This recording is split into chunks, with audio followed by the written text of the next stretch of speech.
भक्ति भारत में आपका स्वागत है। अगर आपको वीडियो पसंद आए तो इसे लाइक करें, शेयर करें और ऐसे और भी भक्ति वीडियो देखने के लिए सब्सक्राइब करें।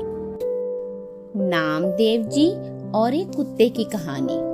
एक बार मुक्ताबाई ने गोरा कुम्हार से अपनी सभा में उपस्थित सभी संतों की परीक्षा लेने को कहा।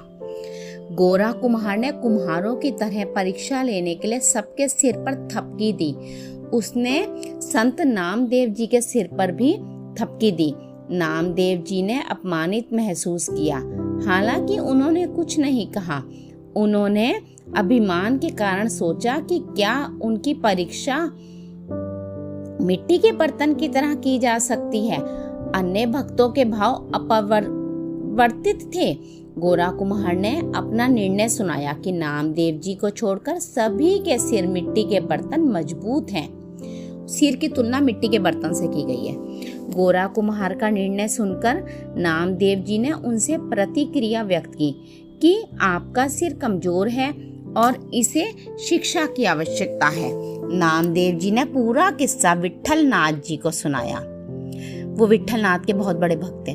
विट्ठल नाथ जी ने कहा, यदि मुक्ताबाई और गोरा कुम्हार ने ऐसा कहा है तो इसका सिर कमजोर होना चाहिए। विट्ठल नाथ जी ने उनसे आगे कहा कि उन्होंने सर्वशक्तिमान ब्रह्मा का अनुभव नहीं किया, क्योंकि उन्होंने सद्गुरु से मार्गदर्शन नहीं लिया है। उन्हें आध्यात्मिक ज्ञान प्राप्त करने के लिए अपने भक्त बिसोबा खेचर के पास जाना चाहिए। नामदेव जी ने शिव शंकर में बिसोबा खेचर को खोजा। नामदेव जी ने देखा कि बिसोबा शिवलिंग पर पैर रखकर सो रहे हैं। बिसोबा को पता था कि नामदेव जी उन्हें सबक सिखाने के लिए आने वाले हैं। बिसोबा ने ऐसा किया। जब नामदेव जी ने यह देखा तो उन्होंने सोचा, जो व्यक्ति भगवान का अपमान कर रहा है वह आध्यात्मिक शिक्षा कैसे दे सकता है। नामदेव जी ने बिसोबा से शिवलिंग से अपने पैर हटाने के लिए कहा। बिसोबा ने उन्हें अपने पैर उस दिशा में रखने के लिए कहा जहां शिवलिंग ना हो। नामदेव जी ने अपने पैरों को विभिन्न दिशाओं में ले जाने की कोशिश की, लेकिन जहां भी उन्होंने पैर रखा वहां शिवलिंग प्रकट हो गया। नामदेव जी को बहुत आश्चर्य हुआ। बिसोबा ने उन्हें बताया कि वास्तव में वह कमजोर है। वह सर्वत्र सर्वशक्तिमान के दर्शन करने में सक्षम नहीं है।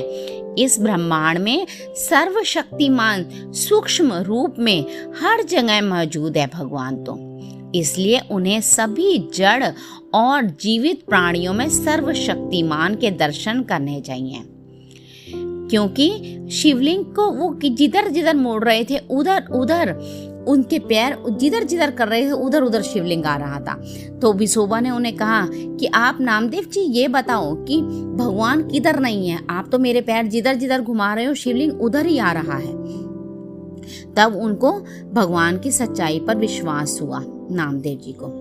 इसके बाद नामदेव जी को हर जगह परमात्मा के दर्शन होने लगे। जब वो लौट रहे थे वे भोजन करने के लिए एक पेड़ के नीचे बैठे। इसी बीच एक कुत्ता उनकी रोटी लेकर भाग गया। आज नामदेव जी को कुत्ते में भी परमात्मा के दर्शन हुए। वह रोटी सूखी लेकर भाग गया था। तब वह उनके पीछे पीछे घी लेकर भागे। बोले, प्रभु रोटी आप सूखी ही खाएंगे क्या? इस पर घी तो लगाने दीजिए। तभी उसी कुत्ते में से विट्ठल नाथ जी प्रकट हो गए और तब उनको दर्शन हुए प्रभु के। इसीलिए कहा जाता है कि यदि कोई विश्वास करता है कि सर्वशक्तिमान ईश्वर सर्वत्र है तो उसे पाप करने के लिए कोई स्थान या समय नहीं मिलेगा। उसको कुत्ते में भी भगवान विट्ठल नाथ के दर्शन हो गए थे नामदेव जी को। इसलिए कहा जाता है कि फूल चढ़ाना, चंदन लगाना आदि पर्याप्त भक्ति नहीं है, बल्कि हर किसी में हर जगह सर्वशक्तिमान को देखना ही सच्ची भक्ति है।